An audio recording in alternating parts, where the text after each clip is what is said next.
대부분의 척추 수술은 수술하고 나서 환자들이 이제 통증이 호전되고 삶의 질이 올라가지만, 그럼에도 불구하고 상당 부분의 환자가 척추 수술하고 나서도 수술 전에 있던 통증이 더 나빠지는 경우도 있고, 통증 중에서도 이제 굉장히 알람 사인들이 있거든요. 적색 경보라고 해요. 레드 플래그 사인들이 있어요. 주사 치료를 해도 이제 호전이 반응이 없고 추가 수술이 필요한 게 아닌 것이 증명이 된 경우에 있어서는 척수 자극기 삽입술이라 해서 이러한 치료를 해볼 수가 있는데요.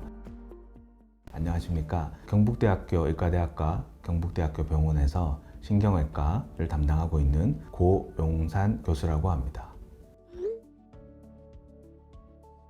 척추 수술 후 통증 증후군은 원래 이름은 아니고요. 원래 이름은 척추 수술 후 실패 증후군이었습니다.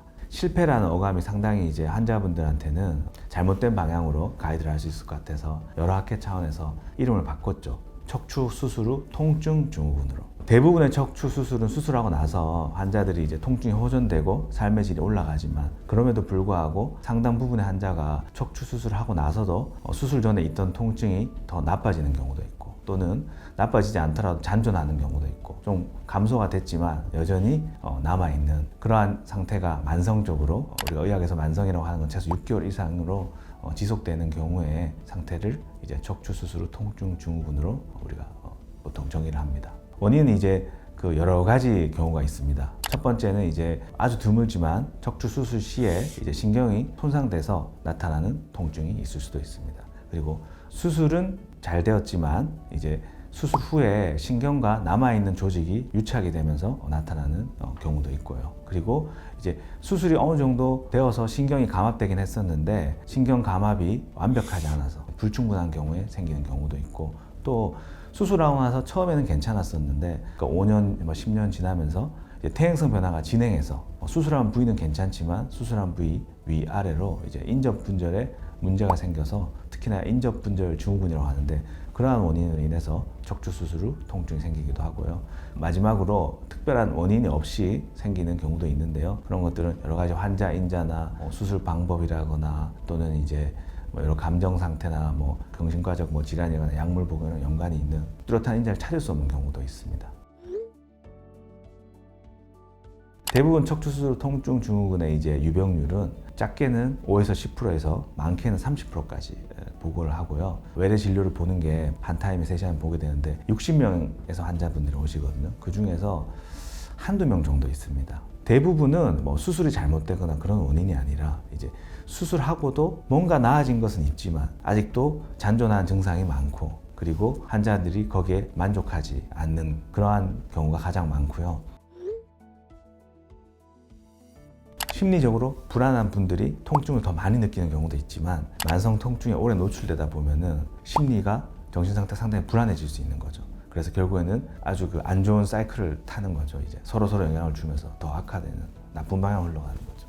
그래서 이 척추 수술 통증 증후군 관련해 가지고 사실은 다학제적인 접근이 필요하고, 수술의 결정에 있어서도 사실 이제 정신의학과 선생님들하고 같이 이제 다학제적 접근을 해서 그런 심리적인 요인을 어느 정도 배제할 수, 왜냐하면 그런 아까 당연히 그렇게 느끼시겠지만 그 심리적인 요인들이 많은 사람들은 사실 성공률이 떨어질 수밖에 없어요. 그러니까 그런 것들 잘 배제를 해야 됩니다.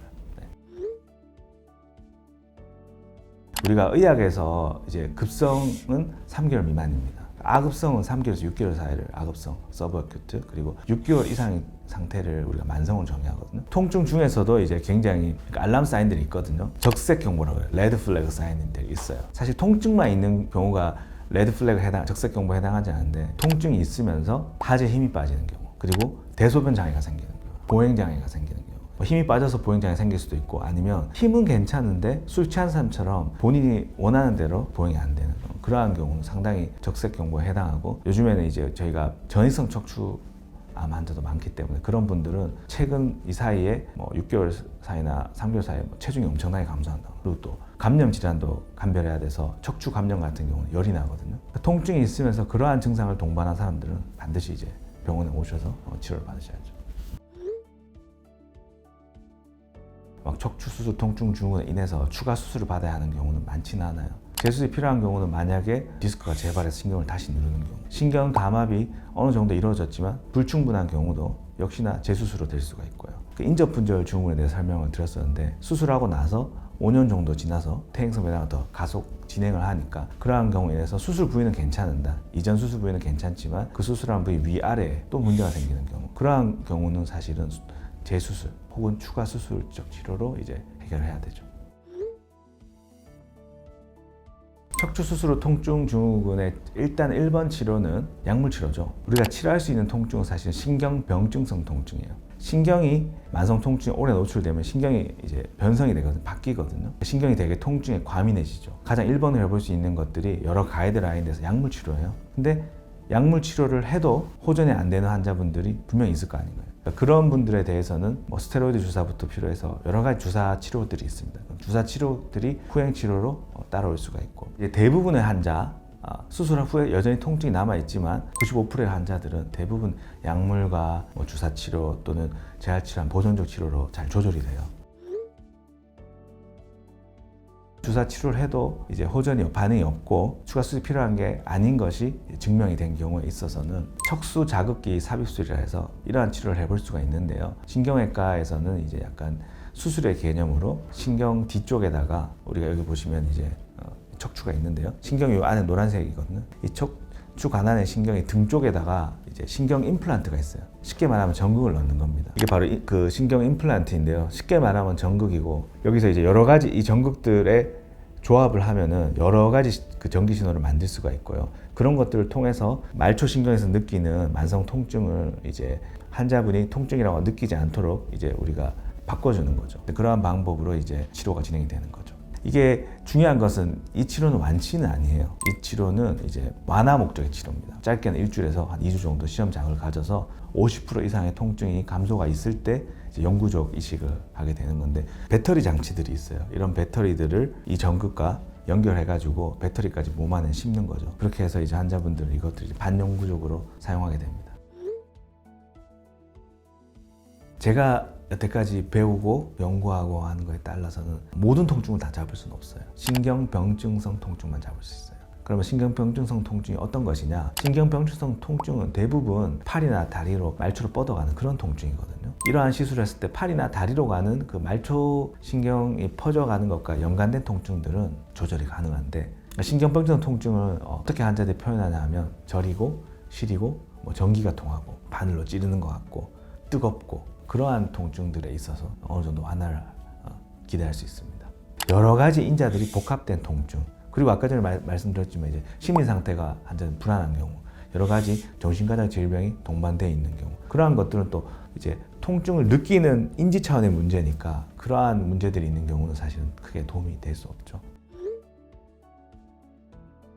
개복 수술은 이제 근육 손상이 많죠. 왜냐하면 근육을 다 박리해서 뼈를 노출시켜야 되는데, 내시경 수술은 근육 박리가 필요 없어요. 근육 사이에 이제 금속으로 된 박리하는 기구를 이용해서 가상의 공간을 만들고 그걸 빼고 거기에 물로 채워요. 수술하기 전에는 없던 가상의 공간이 이제 물을 통해서 만들어지는 거예요. 그 공간 안에서 우리가 수술하는 거거든요. 그러니까 척추 내시경 수술의 장점은 일단은 절개가 적고 근육 손상이 적으니까 회복이 빠르죠. 수술할 때 개복 수술이나 현미경 수술은 저 멀리서 보니까 확대해서 봐야 되고 그 선명도가 떨어지는데, 내시경은 그 수술하는 눈이 신경이나 우리가 제거해야 될 조직 바로 앞에 있으니까 조금 더 세밀한 수술이 가능하다는 장점이 있겠습니다.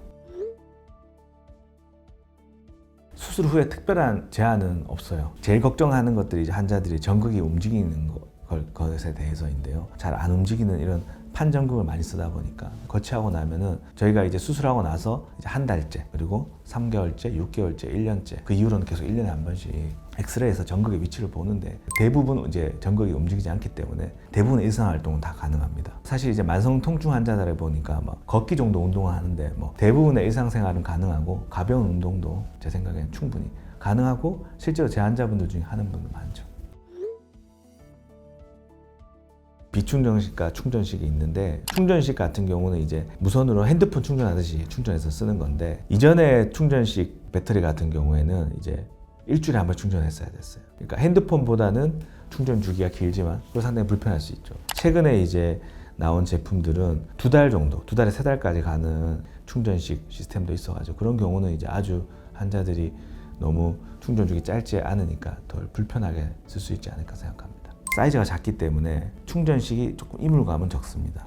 그렇다고 하나가 월등히 뛰어난 건 아니고 이거는 환자분들마다 통증을 조절하기 위한 정기적인 에너지의 요구량이 다릅니다. 만약에 정기적인 요구량이 많은 환자분들 같은 경우는 충전식으로 하는 게 좋고요. 환자분들이 가지고 있는 조절기가 있어요. 안정한 범위 내에서 환자분 조절할 수 있게 저희가 이제 의료진들이 그 프로그램 세팅을 해주는데요. 어느 순간에 이제 알람이 뜹니다. 배터리가 이제 소모가 많이 되었으니 뭐 한 달 이내 교체를 요한다거나 그런 것들이 있으면 이제 환자분들이 제 외래나 제 병원에 방문해서 저랑 상담을 통해서 수술 스케줄 같이 잡는데 배터리 교체 같은 경우는 뭐 전신 마취를 할 필요는 없어요. 국소 마취에서 이루어지고 저 같은 경우는 한 15분 정도 하면은 아주 수술을 간편하게 교체할 수 있기 때문에 그렇게 환자분들이 부담을 가질 필요는 없고요.